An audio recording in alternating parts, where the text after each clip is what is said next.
अस्सलाम वालेकुम dear friends. आज मैं आपको बताऊंगा ट्रिग्नोमेट्रिक रेशो, जो कि 3 ट्रिग्नोमेट्रिक रेशो हैं, साइन थीटा, कॉस थीटा और टेंजेंट थीटा।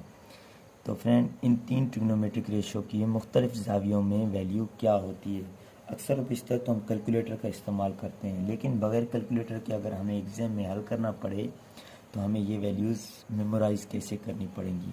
आपने सबसे पहले इस तरह से टेबल बनाना है और इसकी वैल्यूज़ अपने सामने लिख देनी है, यानी sine theta, cos theta, tangent theta नीचे है और ये तमाम ज़ाविये हैं। जब भी आपको इस ज़ाविये के सवाल को हल करना है तो आप इस तरीके को यूज़ कर सकते हैं। तो फ्रेंड, आपके पास मैं बताता जाता हूँ, साइन थीटा, साइन 30 डिग्री की वैल्यू आपके पास 1/2 है और कॉस 30 डिग्री की वैल्यू आपके पास √3/2 है। तो इस तरीके से आप इजीली बाकी वैल्यूज़ को निकाल सकते हैं। कैसे? साइन की जो 1/2 है वो कॉस 60 की वैल्यू है और कॉस की जो ये वैल्यू है 30 में, वो साइन 60 की वैल्यू है। ये दोनों एक दूसरे के उलट हैं फ्रेंड। और रही बात इनकी बीच वाली वैल्यू, तो ये हो जाएगी 1/√2 और ये वाली वैल्यू भी हो जाएगी 1/√2।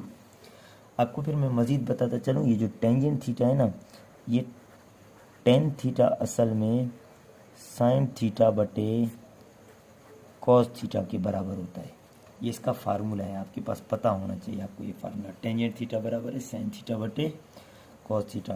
तो फ्रेंड, जब इनकी जगह पर इन वैल्यूज़ को रखोगे आप साइन थीटा बटे कॉस थीटा, तो आपके पास जब 30 मालूम करना है तो साइन थीटा 1/2 है और कॉस थीटा √3/2 है। जब आप करोगे वस्तैन और तरफैन और वस्तैन, तो आपके पास 2/2 √3 होगा, 2 से कट जाएगा और 1/√3 बचेगा। इसका मतलब ये है कि आपके पास 1/√3 इसकी वैल्यू है। जब इन दोनों को भी इसी तरीके से यहाँ पर रखोगे तो ये कट जाएंगे, आपके पास 1 निकलेगा। और जब आप 60 में इस वैल्यू को निकालोगे इसी फार्मूले के पास, आपको जब ये फार्मूला पता होगा तो फ्रेंड आप इन दोनों की वैल्यू इजीली निकाल सकते हैं। जब इसे आप रीअरेंज करेंगे तो ये सिर्फ √3 के बराबर आएगा। टेंजेंट की तमाम वैल्यूज़ आप इस छोटे से फार्मूले में वैल्यू पुट करके निकाल सकते हैं। फ्रेंड, आगे चलते हैं। साइन 90 की जो वैल्यू है, अगर कैलकुलेटर के बगैर आपने मालूम करनी है तो वो वैल्यू आपकी 1 के बराबर है। और कॉस थीटा साइन थीटा का उलट है, आपको पता होना चाहिए। अगर ये 1 है तो ये 0 होगा। और यहाँ पर आके 180 में आके कॉस थीटा -1 है और ये -1 है, तो ये हो जाएगा आपके पास 0। और 0 डिग्री पे भी कॉस थीटा आपका 1 है और जब ये 0 डिग्री पे कॉस 1 है तो ये आपका हो जाएगा 0 फ्रेंड।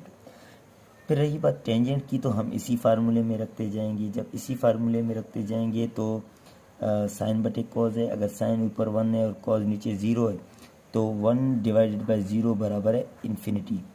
ये वैल्यू मेरे पास आ जाएगी इन्फिनिटी फ्रेंड। मज़ीद आगे अगर मैं बढ़ता जाऊँ तो मज़ीद आगे बढ़ने के साथ साथ अगर मैं यहाँ रखूँ तो ये हो जाएगा मेरा 0/-1। 0/ something is equal to 0। Friend, ये वैल्यू मेरी हो जाएगी 0। और यहाँ पर भी इसी तरीके से 0/ समथिंग इज इक्वल टू 0। तो फ्रेंड, इन तमाम ट्रिग्नोमेट्रिक रेशियोज़ की वैल्यू इस टेबल के हिसाब से ये निकलती है। आपने ये टेबल अपने हाथ से बनाना है और अपने माइंड पर पेस्ट कर देना है, यानी कि ज़हन नशीन करना है, क्योंकि बहुत से सवालात को हल करने के लिए आपके टेबल बहुत ज़्यादा हेल्पफुल साबित होते हैं NTS के लिहाज से भी। मिसाल के तौर पर मैं आपको एक सवाल देता हूँ, जैसे आपके सामने ये सवाल है, आपने इसकी वैल्यू निकालनी है। मेरे सामने MCQs का एक सवाल आया था, 2 साइन 60 कॉस 60 की वैल्यू क्या होगी। तो फ्रेंड, इसको हल करने के लिए आपने क्या करना है, 2 रखना है और साइन 60, साइन थीटा को 60 डिग्री में देखना है, उसकी वैल्यू है √3/2। तो ये मल्टीप्लाई हो रहे हैं। और कॉस 60 आपके पास क्या है, कॉस 60 की वैल्यू भी आपने देखनी है। ये कॉस थीटा है और ये 60 है, इसकी वैल्यू है 1/2। फ्रेंड, जब इन्हें हल करोगे आप तो ये 2 इस 2 से कट गया और रही बात ये 2, इसके नीचे 1 बचेगा और इस 1 से मल्टीप्लाई हो जाएगा। जब इसे हम मल्टीप्लाई करेंगे तो फ्रेंड मेरे पास जवाब आएगा √3/2। ये मेरे पास इसकी वैल्यू आ जाएगी, ये मेरे पास इसका आंसर आ जाएगा। तो इस तरह के कई सवालात आपके पास आ जाते हैं कि आपको कॉस 60 की वैल्यू कितनी है, साइन 90 की वैल्यू कितनी है, ये आपसे MCQs वाइज सवाल पूछे जाते हैं। तो ये वैल्यूज़ जब तक आपको नहीं आएंगी तब तक आप ट्रिग्नोमेट्री के से रिलेटेड कोई भी इंफॉर्मेशन मालूम नहीं कर सकते। तो फ्रेंड आपको ये टेबल लाजमी होना चाहिए। ये टेबल एक हिंट है ट्रिग्नोमेट्री का, कह सकते हैं कि एक जड़ है, मेन जड़, जिसके बगैर आप पंचम से लेकर सेकेंड ईयर तक किसी भी मैथ के सवाल को ट्रिग्नोमेट्री के हल नहीं कर सकते। नेक्स्ट वीडियो में इंशाल्लाह मैं आपको बताऊंगा ट्रिग्नोमेट्री के फार्मूले कौन कौन से होते हैं।